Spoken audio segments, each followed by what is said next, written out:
day kartid haddii kale ani adiga meel dheer inuu kala gaariyo dagaal faneedkeena waa bilowday biitiyare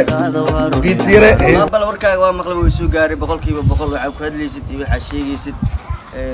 aad aaga xumaa mid ugu horeyso talmaad waxay tahay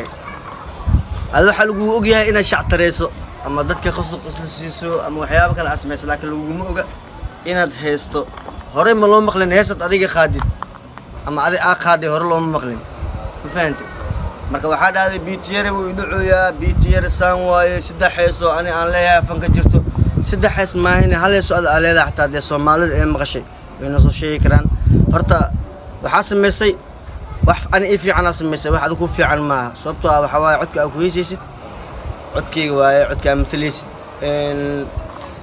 muusiga aad ku heesaysid muusiga aniga teamkayga Alcazal band ee live-ka igu tumeen waa ma fahanti alxasil ugu dambeyn hal midaan ku dhahaa ani muku si fogaana man ku si dheeraanayo saddex hees maahine mar dambe xataa hees aniga aan qaaday oo codkayga iyo muusigayga live leegu tumay hadii aad soo qaadatid waxa iga sugaysaa garbaash oo adiga qaas ku ay iga sugay aan war la isku daadaahiye iyo inta laga baxay iyo baabal saana loo martiqaadaa iyo saana raashin loo dilaa iyo waxaas dhan ma aqaanaani hadii ay dhacdo codkayga inaad mar labaad aad soo qaadato ama heesteeda aad adiga qaado waxa iga sugay garbaash aad kugu soo fahanti